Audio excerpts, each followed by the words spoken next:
Everyone.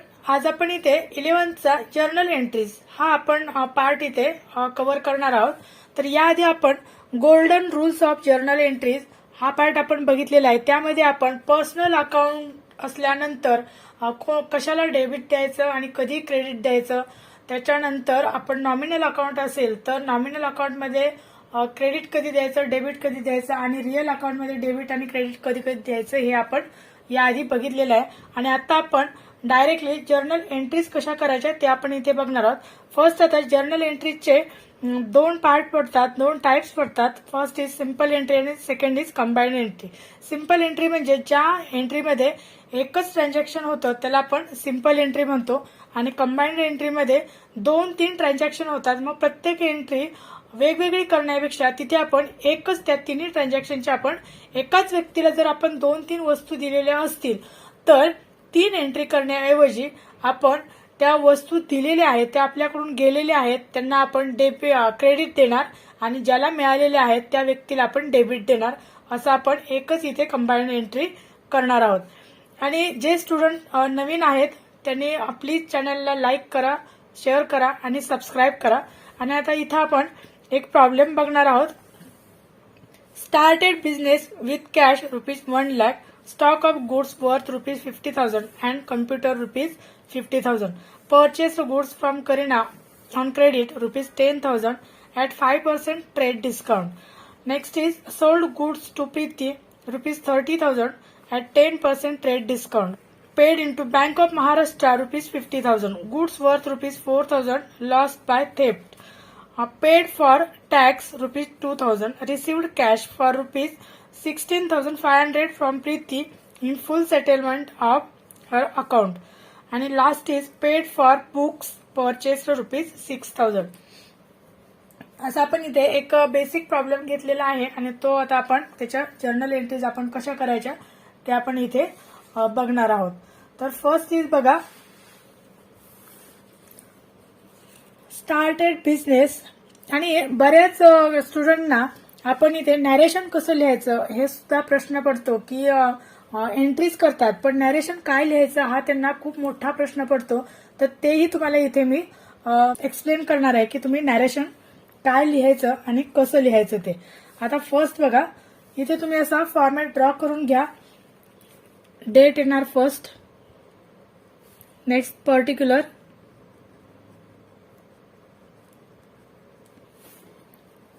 Next is LF column आणि debit. मी direct debit आणि credit लिहिते.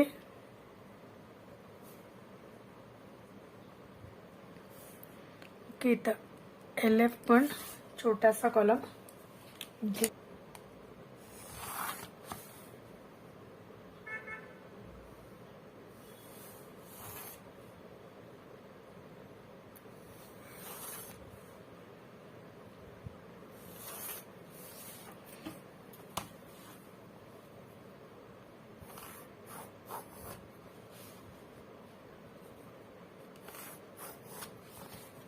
हे झालं आपला असा फॉर्मॅट आपला ड्रॉ करून घेतलेला आहे आपण तो. असं वरती हेड देणार आहोत. आता फर्स्ट बघा, इथे 2070 जे इयर दिलेलं असेल तर ते आपण इयर इथे लिहायचं. मी आपलं 2070 घेतलं. इथे तुम्ही डेट लिहायची आहे, जी तुम्हाला डेट दिलेली असेल ती. मी एंट्री फर्स्ट म्हणून एंट्रीज घेते फक्त. आता इथे आपण काय केलंय, started business with cash ₹1 lakh, stock of goods worth ₹50,000 and computer ₹50,000. आपण बिझनेस स्टार्ट केलेला आहे त्यामध्ये आपल्याला 1 लाख आपण त्याच्यामध्ये इन्व्हेस्ट केलेले आहेत. त्यानंतर गुड्स 50,000 आणि कम्प्युटर 50,000. म्हणजे आता ही कॅश आणि गुड्स वगैरे कुठे आलं तर बिझनेसमध्ये आलं. बिझनेसमध्ये ज्या ज्या वस्तू आपण सुरुवातीला आपण आणतो त्याला काय म्हटलं जातं, कॅपिटल म्हटलं जातं. किंवा तुम्ही बिझनेस अकाउंट असे म्हणू शकता. Cash account debit, stock of goods account debit आणि कम्प्युटर अकाउंट डेबिट. या तिन्हीला डेबिट येणार कारण त्या बिझनेसला मिळालेल्या आहेत म्हणून त्याला डेबिट येणार. आणि क्रेडिट येणार टू कॅपिटल अकाउंट. मग फर्स्ट एंट्री बघा, कॅश अकाउंट 1 लाख,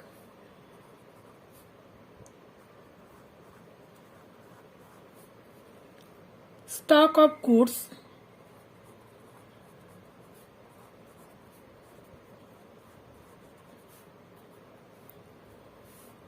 50,000, कम्प्युटर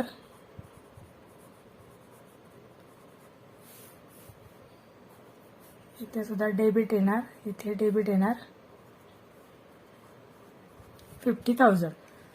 आता इथे ही झाली कंबाईन एंट्री. मी तुम्हाला मगाशीच सांगितलं की एक सिंपल एंट्रीचा फर्स्ट टाइप आहे आपला आणि सेकंड इज कंबाईन एंट्री. आता इथे आपण तिन्ही वस्तू ह्या तिन्ही आपण इन्व्हेस्ट केलेल्या आहे कुठे तर बिझनेसमध्ये, म्हणून कॅश अकाउंट डेबिट. आता इथे जर आपण सिंगल एंट्री करायची झाली असती तर कसं झालं असतं, cash account debit to capital account, stock of goods account debit to capital account, computer account debit to capital. म्हणजे प्रत्येक ठिकाणी आपल्याला कॅपिटलला क्रेडिट द्यावं लागलं असतं. अशा आपल्याला 3 एंट्री कराव्या लागल्या असत्या. त्याऐवजी आपण आता काय करणार आहोत, काय केलं, इथे cash account, stock account, computer अकाउंटला डेबिट दिलं आणि क्रेडिट देणार आहोत. या तिन्हींचे टोटल करून कॅपिटल अकाउंटला आपण क्रेडिट देणार आहोत टू कॅपिटल अकाउंट. किंवा बिझनेस अकाउंट सुद्धा तुम्ही लिहू शकता. 2 लाख रुपीज. आपण आता नॅरेशन मेन पार्ट येतो तो म्हणजे नॅरेशन कसं लिहायचं. तर जे ट्रान्झॅक्शन आपण केलेलं आहे ना ते आपण इथे शॉर्ट मध्ये लिहायचं. तर इथं आपण ट्रान्झॅक्शन काय केलं तर आपण कॅश, स्टॉक आणि कम्प्युटर हे इन्व्हेस्ट करून आपण एक बिझनेस किंवा बिझनेस स्टार्ट केलेला आहे. मग आपण काय लिहिणार, being started business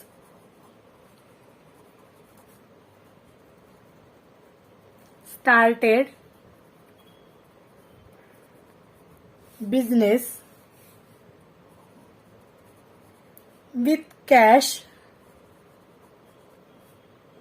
goods and computer.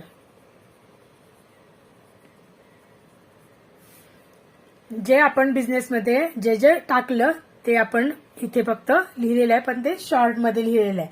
असंच आपल्याला नॅरेशन लिहायचं असतं. त्यामध्ये टेन्शन घेण्यासारखं काही एक नाही, पण मुलांच्या ते लक्षात येत नाही. नेक्स्ट बघा, purchased goods from Kareena on credit ₹10,000 at 5% trade discount. Trade discount वरती आपण करीनाकडून गुड्स परचेस केलेला आहे. म्हणजेच परचेस केला म्हणजे तो गुड्स आपल्याला मिळाला, म्हणजेच परचेस अकाउंटला डेबिट येणार. Purchased account debit. आणि कोणाकडून केला, करीनाकडून, म्हणून आपण करीनाच्या अकाउंटला काय करणार, credit to Kareena account, to Kareena's account. आता कितीचं तर 10,000चं. 10,000 वरती 5% म्हणजे येणार आहे ₹500.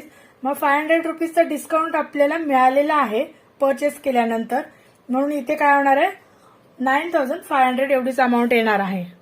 आणि ज्या वेळेला आपण परचेस कॅश वरती करतो, कॅश वरती केलं असतं तर purchase account debit to cash account आलं असतं, पण आपण तो क्रेडिट वरती केलेला आहे परचेस, अजून आपण पैसे दिलेले नाहीयेत, पेड केलेले नाहीयेत, म्हणून आपण इथं करीनाच्या अकाउंटला क्रेडिट दिलं. त्या पर्सनचं इथे आपण नाव लिहिलं. ज्यावेळेस आपण कॅश देतो त्यावेळेस आपण इथे कॅश अकाउंटला क्रेडिट देतो 9,500, कारण 500चा आपण इथे डिस्काउंट घेतलेला आहे. आता याचं नरेशन येणार आहे, being purchased goods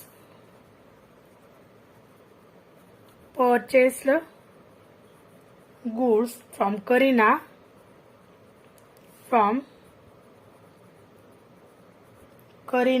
on credit at 5% trade discount हे मी शॉर्ट मध्ये लिहिलं. नेक्स्ट नंबर 3 बघा, sold goods to Preeti ₹30,000 at 10% trade discount. आता हा आपण सोल्ड केलेला आहे कोणाला, प्रीतीला. म्हणजे आपल्याकडून गुड्स गेला आणि तो कोणाला मिळाला, प्रीतीला मिळाला. म्हणून प्रीतीच्या अकाउंटला आपण डेबिट देणार आहोत. Preeti account debit. आणि क्रेडिट कशाला? To sales account. To sales account credit. आता किती आपण सोल्ड केलेला आहे? 30,000. आणि आपण डिस्काउंट किती दिला? 10%. मग 30,000चे 10% किती येतात? 3,000. 30,000 मधून 3,000 मायनस करायचे आणि मग जी अमाऊंट राहणार आहे तर ती आपली इथे येणार आहे. आता 30,000 मधून जर आपण 3,000 मायनस केले तर 27,000.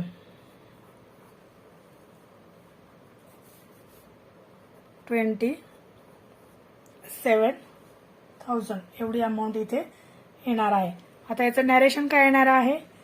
Being goods sold. Being goods sold to Preeti on credit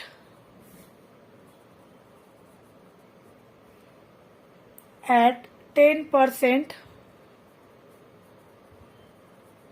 trade discount.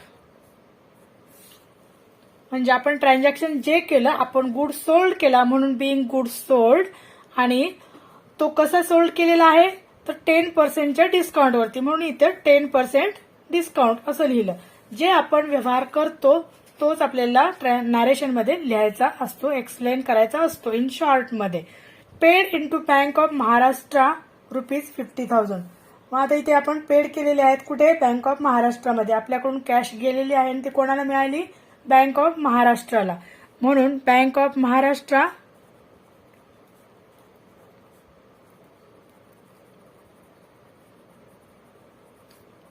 Account debit. किती आहे amount? 50,000 to cash account.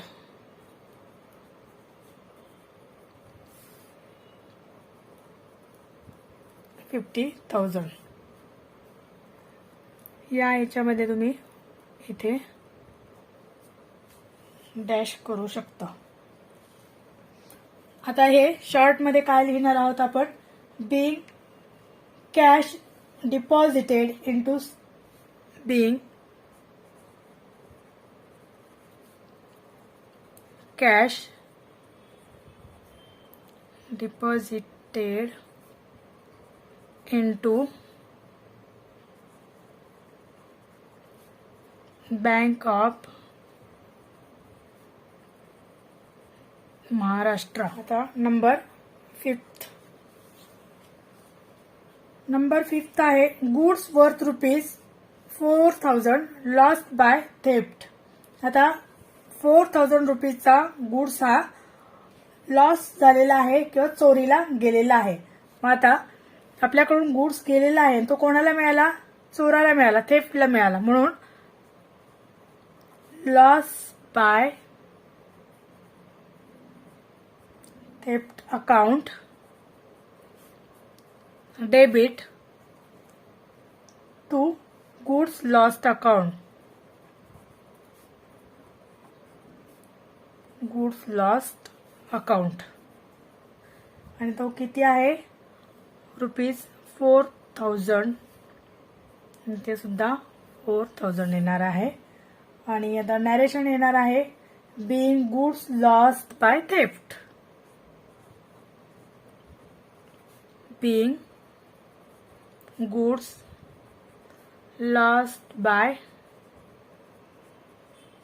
Theft. आणि नंबर 6 ला येणार आहे पेड फॉर टॅक्स ₹2,000. आता आपण पेड केले कशासाठी? टॅक्स साठी. म्हणून टॅक्स अकाउंट डेबिट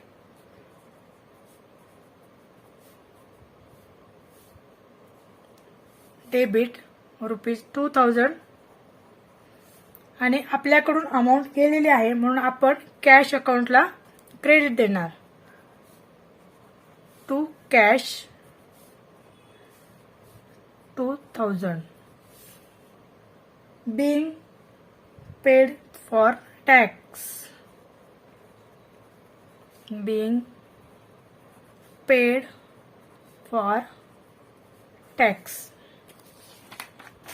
आणि ह्या एंट्रीज तुम्हाला टॅलीसाठी सुद्धा उपयोगी आहेत. जे स्टुडंट टॅली करतात तर त्यांना सुद्धा ह्या एंट्रीज युजफुल आहेत. नेक्स्ट आता received cash of ₹16,500 from Preeti in full settlement of our account. आपल्याला कॅश रिसिव्ड झालेली आहे कोणाकडून? प्रीतीकडून सेटलमेंटची. म्हणजेच आता प्रीतीला आपण 27,000 रुपीजचा आपण गुड्स सोल्ड केलेला होता आणि त्यामधून तिने आपल्याला आपण तिला 3,000 रुपीजचा डिस्काउंट होता. डिस्काउंट देऊन आपल्याला तिने 27,000 रुपीज दिलेले होते. मग आता तिचं फुल सेटलमेंट म्हणजे जे आपला डिस्काउंट होता तर डिस्काउंटची सुद्धा आपल्याला इथे एंट्री करावी लागणार आहे आणि म्हणून नंबर 7 ची एंट्री बघा येणार आहे. Cash account. आपल्याला कॅश किती मिळाली? Cash account debit. आता मी इथे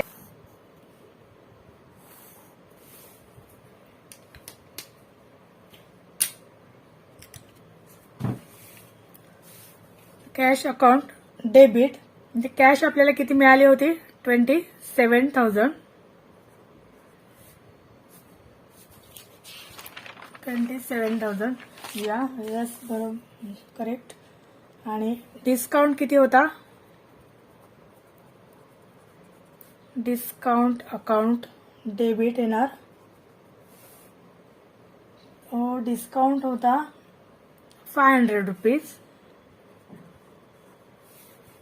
आणि म्हणून या दोन्हींचे टोटल मिळून किती अकाउंट?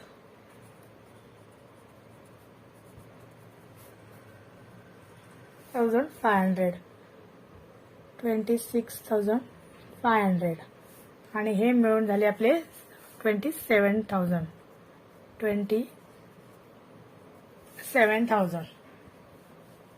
हे 26 आहे. 26,500 हे आपल्याला तिने कॅश दिलेली होती. डिस्काउंट आपण 500 दिलेला आणि आपण तिला गुड्स सोल्ड केलेला होता तो 30,000चा. 30,000 मधून आपण 3,000 मायनस केल्यानंतर आपल्याला अमाऊंट येणार होती ती 27,000. पण डिस्काउंटमुळे ही डिस्काउंट दिल्यानंतर आपल्याला 26,500 दिलं होतं. डिस्काउंटची आपण इथे एंट्री केलेली आहे. आता इथे being cash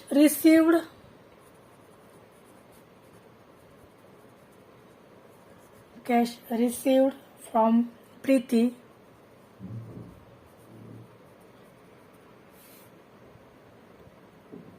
and discount allowed.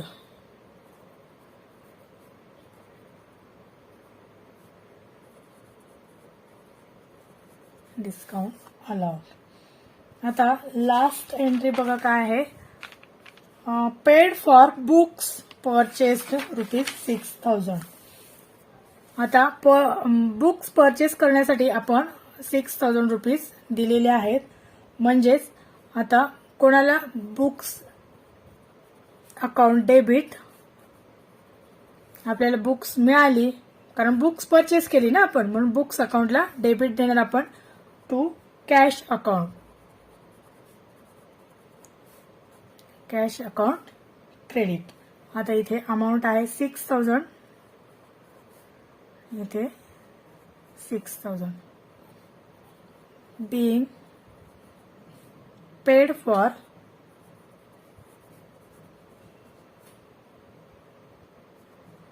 books purchased.